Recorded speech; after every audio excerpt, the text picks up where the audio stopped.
I should start by thanking you for the invitation and the opportunity to speak to you this evening. I will have to add a little sort of a warning to that. This is not going to be a detailed analysis, and I'll try to keep most of the legal stuff out, though it will creep in from time to time. It's really just my recollections of what happened in the Mavi Marmara business and what lengths or lessons there might be for it going forward.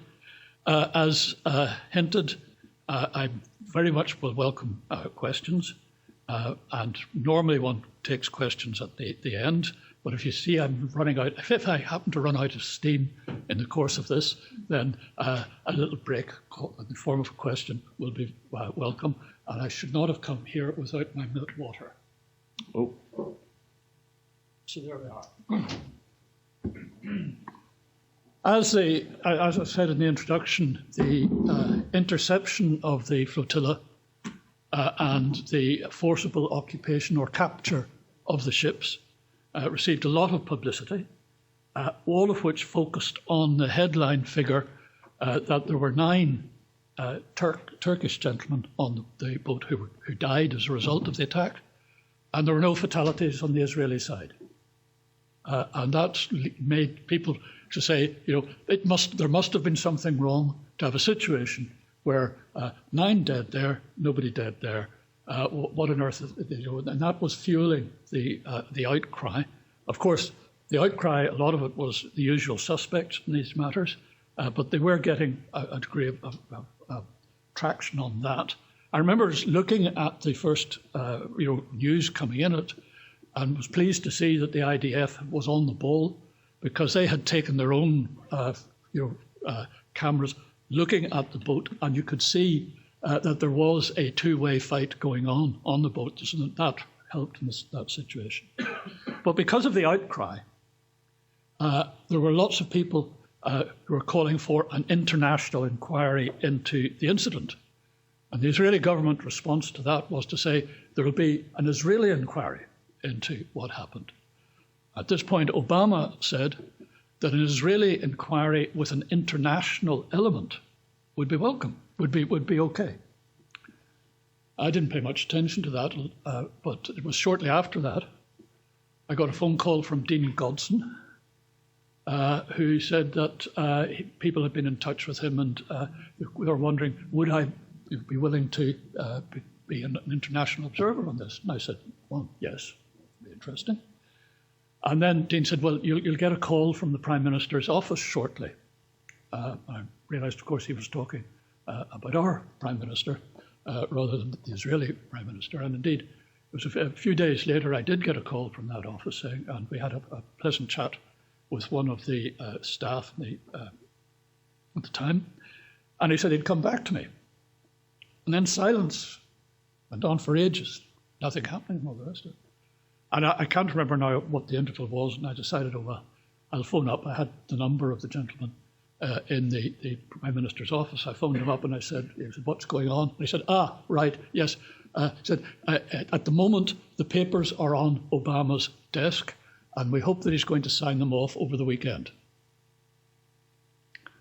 So that's the interesting information on that, is that the setting up of the commission and the concept of international observers was cleared by the President, who presumably also cleared the individuals who are going in, being attached to it.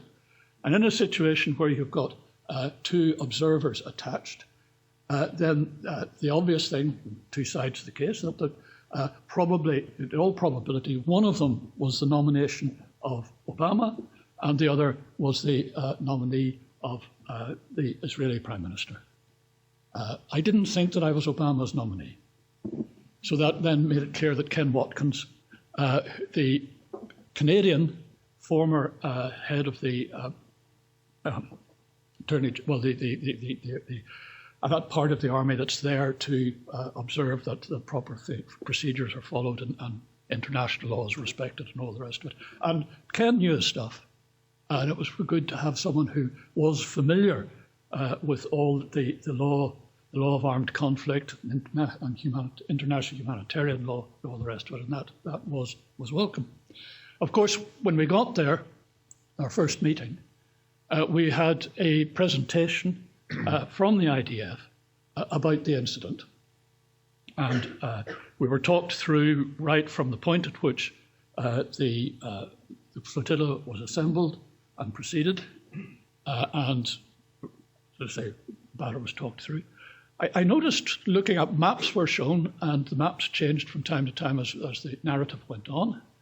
And then I put my hand up and said, the last two slides had shown the flotilla coming down from the Aegean, coming north of Cyprus, and then there was some distance behind the flotilla, there was what appeared to be a Turkish warship, which appeared to be shadowing what was going on, putting itself in a position where it might have intervened. And he said, oh, yes, we saw that. And we got in touch with our friends in the Turkish Admiralty, Navy. And he said, oh, no, don't worry about that. That is the North Cyprus guard ship. And I was indicated that that was okay for that reason. And it might have been true. But it might also have been true that the vessel was put there so that it could come to the aid of the flotilla if something happened to the flotilla. And that's an interesting little bit about the situation, that it looked at one stage as though this was being done in coordination with the Turkish Navy. Indeed, actually, the whole operation was done in building on elements within Turkey. The Mavi Marmara was a boat that operated to carrying people across from one side of the Marmara to another. It was a short distance vessel. Not an awful lot of, you wouldn't be there overnight, but the boat was commissioned and built by Istanbul, and it was part owned by the municipality in Istanbul, but apparently shortly before the incident, the boat was bought by representatives of an Islamic charity known by its initials IHH. IHH is close to Muslim Brotherhood. It's close to to extreme elements within the spectrum of various Islamic bodies. And the person who runs IHH is close to Erdogan. So you can join the dots from that. During the operation of the inquiry, we did invite IHH to give evidence to us. We weren't in a position to compel them to give evidence to us. We invited them to give evidence to us. We offered to meet them on neutral ground, the purpose of them giving evidence, but they declined to do so. So at some point in this account, we're dealing with one side of the story, but not the other side. In terms of the coming to take, or at least the decision then to stop the boats and to bring them under control rather than them going on into the vicinity of Gaza. And we were talked through again how that was operating. I should say, actually, let's go slight digression at this point. Later, we were also discovered in the course of this account that the day before the interception, there was a meeting of a cabinet committee of the top 7 people in the Israeli government. The IDV attended the meeting, took them through their plans for intercepting the flotilla, and those proposals were agreed by the ministers in that group. The day after the interception, there happened to be a meeting of some 20 ministers dealing with domestic issues, but because of what was happening, the commentary on it, the IDF went to that meeting of 20 ministers to give them an account of the operation with regard to the flotilla, and that's where gave the large swathes within the administration in Israel a detailed account of what happened. It turned out, at least we were told, and we later then had access to the relevant documents, but that a verbatim account of both meetings was in existence. and it may be that this is standard practice in meeting of the Israeli governmental force or not, but there was a complete transcript of what was said to the Committee of 7 and to the Committee of 20. And we saw that complete transcript. The one for the first meeting was quite a coherent one. The one for the second meeting, it was incredible. I don't know how the people transcribing it came to. It was perfectly obvious looking at it that lots of people were speaking at the same time. And the layout was a little bit like an opera libretto. You know, you get some words there, another line down, the words go down there, and then the words come down there, and there's several people speaking at the same time.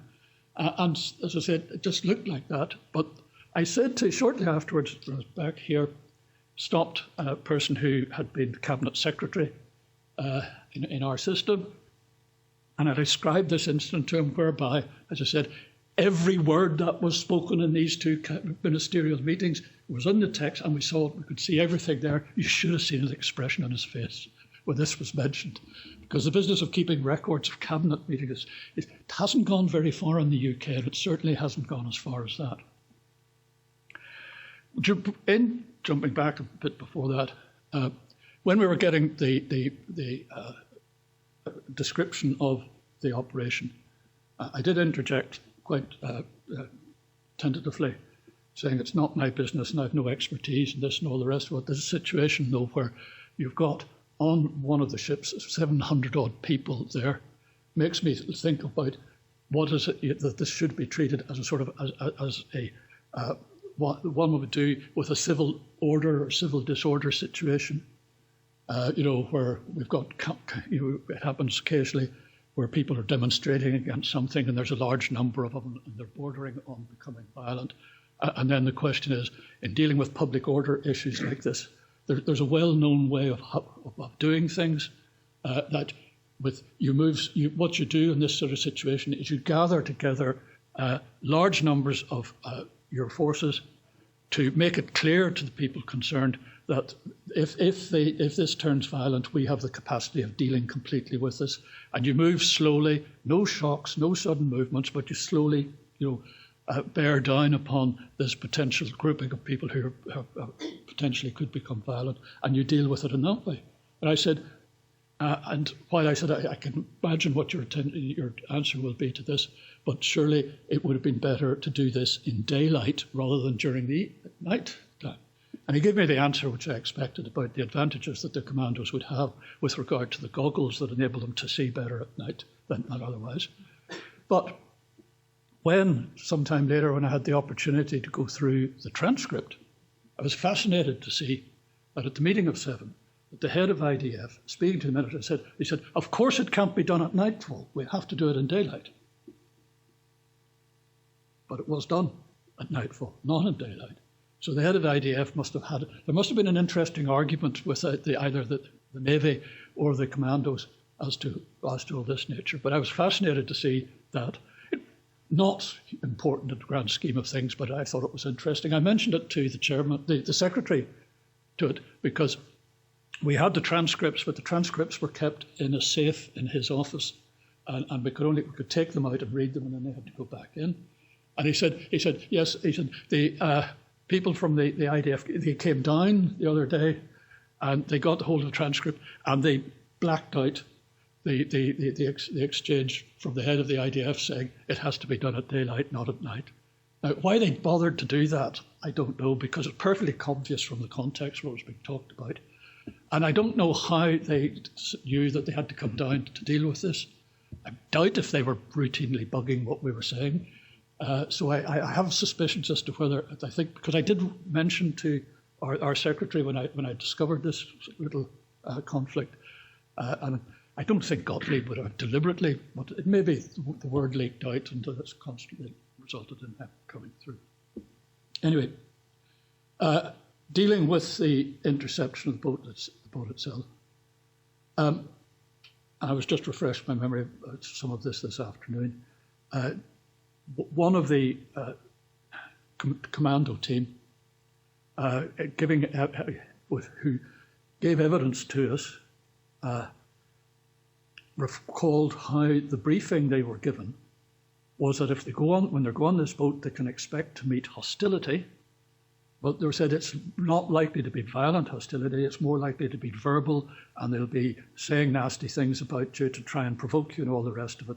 And so that was their mindset when they were setting themselves up to go to the boat. Of course, the first attempt to board the Mavi Marmara was trying to get aboard the stern of a rib coming up with men on them behind. Ladders being called up and people trying to climb up the ladders. That didn't work. It was so easy to throw the ladders down. And so that attempt was abandoned. Plan B was to drop people from helicopters onto the top deck. But the configuration of the top deck was that only one helicopter could hover above the deck at the one time. And these people would then be rappelling down the ropes. And so there'd be only one rope being used at one time. And the consequence was that when people came down the rope and jumped, they were then hit by IAF people. A lot of IAF people were on the top deck. They were running around at what appeared to be, random patterns, but in fact, they were operating in teams of about 5 for them to then hit the boat person who was dropping down from the rope onto the boat. Of the first rope going down, 3 of the people being roped down were taken prisoner and dragged down onto a lower deck. 2 received gunshot wounds, and all of them received violence from metal rods. These were part of the stairs on the boat where they got angled cutters to take the rods out. They give people a metal stick of about 3 foot in length, and for that to be hitting people on the head and elsewhere was really, We don't think that there's some doubt about this, but we don't think the IHH people carried on firearms onto the boat. Of the 2 persons who received gunshot wounds, one of those wounds came from an IDF weapon that had been taken from one of the people taken prisoners. The other weapon we couldn't trace. It did not match. The bullet it fired did not match that of any boat that the IDF had. But they could never find another weapon, so we know nothing about where that other weapon came from. The likelihood that the weapon was thrown into the sea when it was clear what was going on, so that they were getting rid of that bit of evidence. So, of the ones who were captured in that way, as I said, 3 were captured and dragged down below. One of those 3 received a stab wound in the abdomen from an IHH person. The others. But he and the other 2 were then taken into this part of the boat on a lower deck, where all the various people from various other charities and NGOs who were supporting this operation were there. There was about 500 of them there when they found these 3 captives coming in. It was clear that the IHH people intended to kill their captives, and we have to acknowledge what the NGO people did, because they started remonstrating with the IHH people, saying mustn't kill them and all the rest of it. So the IHH people switched their lines to drag out the 3 people through a door that led onto the bow of the boat. And probably their intention was to try and kill them in that context. But by the time they dragged them out onto the bow of the boat, the other members of the other commandos who had been dropping down had gradually gained control of the top deck, and they just had gained control of the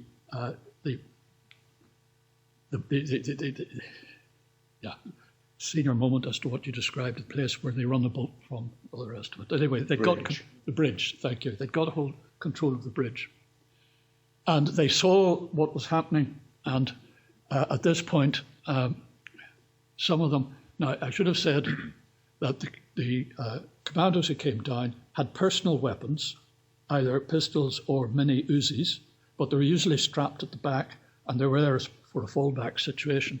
The weapons, the primary weapons they were carrying was either a gun to fire paint, paint gun to fire. People go these operations where they play around and pretend to be there, and they're creeping up on others and shooting them with their paint guns and all the rest of it. Paint gun. The other weapon was a shotgun firing beanbags. These were the primary weapons that the commandos had. And they'd got control of the bridge. They could see what was going on. So shots were fired from the bridge towards this point. The IFF people, obviously, none of them were hit by the beanbag, because if they had been hit by the beanbag, they would have known that they were being assaulted by non-lethal weapons. But they heard shotguns and jumped to the conclusion that they were lethal weapons that were being fired at them. And they immediately retreated, leaving our 3 captives on the bow. The 3 captives decided this, or at least it was, take the people who were there, 2 of the captives were in reasonable shape. The third one was in very bad shape. The 2 that were in reasonable shape decided to throw themselves off the boat into the water, rather than to stay there and wait for the IHH to come back. And they did that, and they were obviously relying on their colleagues to come and rescue them in the water, and that happened. But their third gentleman, who was seriously injured, and he was seriously injured with serious injuries to the skull, he was not capable of moving, had to be left behind. Thankfully, the condition was recognised, and a medical team was got to the person where he was on the boat within a matter of minutes. Well, I'm not sure whether it's 15, 20 minutes or 10 minutes, but they got a medical team onto the scene, and without that, the third gentleman would probably have died. So the fact that there weren't fatalities on the Israeli side was thanks to the quality of the support that was being given. It was obviously, for the people who came down the rope and faced with this situation, it was something requiring quite considerable courage to go ahead and deal with that. And someone told me afterwards that of that commando group, that over 50% of its members were Ethiopians. And I remarked on that. He said, "Oh yes," he said, "they're very highly motivated, having managed to come from Ethiopia to come to Israel and to acquire Israeli citizenship, and then to have followed that up by joining the IDF and being skillful and, as I said, highly committed to doing it." So that's worth talking about. In one of the evidence, we did take evidence from the head of Mossad. Dagon, I think, was the name of the then chap there. Interesting exercise. It was obviously answered the questions as far as I could see, truthfully. But when we were breaking up at the end of that session, I remember some of us were moving out and having a conversation going on between Dagon and someone else, and I could clearly hear Dagon saying, they said, "If they had told me that they wanted the ships to be stopped, then we could have done that."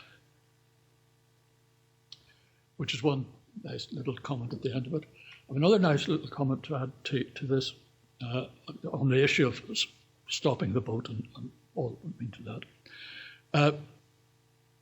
These were quite, particularly, the Mavi Marmara was a substantial sized vessel. Some of the other vessels were not so big.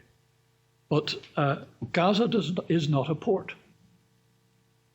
Gaza would not have been able to cope with these boats. There are fishing boats in Gaza, and they're not particularly big fishing boats either. So apparently the idea was for the Mavi Marmara to sort of be anchored close to as close as it can get, and then the cargo to be transshipped to the fishing boats taken into the harbour and then taken that. Now, one technical problem about that is that the cargo the Mavi Marmara contained, a lot of it was medical equipment, although it's pointed out all the medical equipment there was past its sell-by date, but that's a minor detail. But the bulk of the cargo on the Mavi Marmara was cement. Delightful thought. If you think of it now, they're going to try and transship cement onto these fishing boats. The Mavi Marmara has got no cranes, so you'd have to drop the containers of cement down into the boat, There might be a bit of water going around and all the rest of it. I would think if they were really seriously trying to transship all that into fishing boats, a lot of the fishing boats would never reach the shore because the cement would get wet. And, yeah, as I say, that's just a thought. The main legal issue with regard to all of this involves the concept of a siege, blockade. It's a recognised concept in international law. There are requirements as to what an effective blockade stroke siege should be. And then, this was obviously an issue for us. Before we'd completed our report, a UN human rights report was published, which I read with interest. And I saw as the person who had prepared that report started off with the question of the law, international law, with regard to sieges, blockades, and all the rest of it, laid out quite correctly what the requirements were, and the ranges of what were, and went on and described this and all the rest of it. And then the author of this, and remember this is the UN report, which comes out with hostile conclusions, but so far in its drafting, it's quite right. And then they said, they came to the point of saying that they would not be appropriate under international law to pursue a blockade if it was causing a humanitarian crisis in the situation where it's dealing with. And then the next sentence was, well, it's obvious that there's a humanitarian crisis in Gaza. And then he went on. Having said it, it was obvious that there's an international, the humanitarian crisis. He didn't adduce any reasoning in favour of that. But we were aware of that position, and we were aware that we had to show that there was not a humanitarian crisis, or likely to be one, in Gaza. And it was actually a fascinating exercise to see just what is done and what isn't done. There are some people who go around thinking that Gaza is still occupied by the Israelis. There's some rather convoluted arguments made to that effect. But at the end of the day, if the simple response is, if the Israelis are really in control of it, despite the apparent return of it to the Arab population there, that if they were there, if they had control of it, then the obvious thing to do was to bring the boats in without anybody interfering with them. So that doesn't hold. But there is in existence, then and now, very elaborate arrangements to make sure that there is no humanitarian crisis in Gaza. There are various, in terms of various questions of supplies, there are obviously supplies that we don't want to see going in there, cement being one, because cement is a dual purpose matter. It can be used for fortifications, it can be used for building houses, and it can be used for dealing with tunnels. But I'll not get into that issue. The amount of concrete that's gone into the tunnels is enormous. It really is staggering of that, but that's by the way. So there are these things which are obviously good that are not allowed in. But with regard to foodstuffs and matters of that nature, there is no serious problem. Indeed, the local administrator who is responsible for doing that, he is in contact on a daily basis with a committee in Gaza who let him know what are their requirements with regard to food, and that is then the administrator on the Israeli side, his job then is to facilitate getting those requirements in. It's not his job to in any way to stop that. His job he regards as being just to make sure that other things aren't being smuggled in at the same time. And with regard to foodstuffs requested by the Committee of Merchants in Gaza, the Israeli administrator said that whatever volume of stuff they ask for, he puts in, he makes sure it goes in. So there can't be a crisis. He said they also do their own little work of keeping tabs on how much is going in, how many people are there, and just to make sure that there is adequate stuff there. So again, when I bumped into colleagues, senior colleagues in Parliament who have strong opinions in this matter and take them through the details of what is done to ensure that people in Gaza do not starve, it comes as something that as a complete surprise to those who I've mentioned this to. So maybe there's something we should do, or more should be done with regard to it. This now is, 8 years old since the event. It's shown us a number of things. The importance of ensuring that we have that the world knows precisely what is happening. It also shows that the way that the curious situation we have with the Turks. Immediately after the incident, Erdogan went ballistic. The boats were brought into a harbour in Israel to be, and all the supplies that were fit to be moved into Gaza were unloaded from the boat and taken in. But the Turkish government was pressing for the return of their people and return of the bodies of those who had died. And whatever Erdogan was saying to the Israeli government was such that the Israeli government ensured that all of the people on the boat were returned and the bodies were returned within 48 hours of the incident. And I expressed surprise that everything was done so quickly and more wasn't done to just look at the boat and make sure that we've got all the evidence we can extract from the boat. And I was told that the view was taken in Jerusalem was that there was an existential threat to Israel unless it did do something to calm Erdogan down.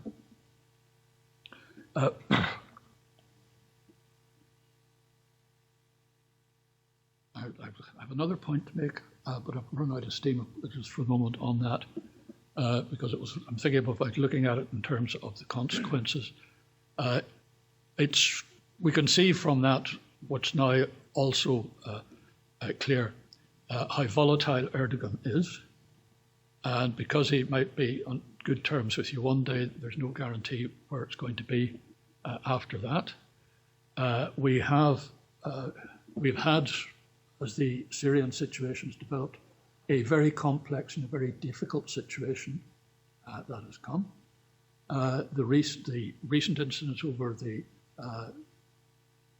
Russian aircraft that was shot down with 15 fatalities coming from that is in the same sort of situation. Anyway, this is where we are at the moment, and we're not clear what is going to come as a result of it. And there are parts of Syria, particularly the area immediately adjacent to the Turkish border, the Idlib province. That province has got a high percentage of people who are ethnically Turks. That's part of the reason why Erdogan has got such a close interest in those particular areas, just as he has a close interest in areas where the Kurds are. I find myself, I said I was thinking of coming down tonight with the tie that Erdogan gave me at the time when we took a CFI delegation to Turkey. It was at the invitation of the Turkish government we did, and 4 of us, and we had a meeting with Erdogan. I did ask him a question about asking him with regard to the Kurds, what did he see as being the long-term outcome of that? I mean, what's not getting involved with the day-to-day problem, the next problem, so looking, into the future, what do you see as being the outcome from that situation? There then followed a lengthy, at least 10 minutes, flow of consciousness on a whole host of issues. And when he'd finished, he hadn't actually got round to mentioning what the future was, because this flow of consciousness was all about the nasty things that Kurds have done in the past and all the rest of it. But he didn't get round to indicating what the future might be, which was an interesting exercise. We gave him some advice on some matters. which is interesting because when he came in, when he was coming out, he was meeting us, he went down shaking hands. I was surprised actually that they didn't. I was surprised that they allowed me to come in because I'm quite sure Erdogan and his people would have known what hurt I'd been in at the time of the Mavi Marmara incident.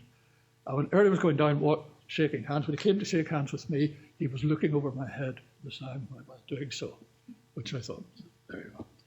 As I say, I gave him some advice as to how to handle situations, and this resulted when we were leaving. In fact, it resulted first that when I'd finished my wee spiel, there was a long pause while Erdogan was sitting with his head down and thinking.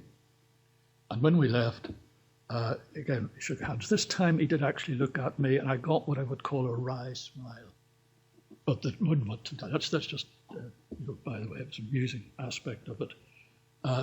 I think I'd better move to questions before I meander too far from our. Good.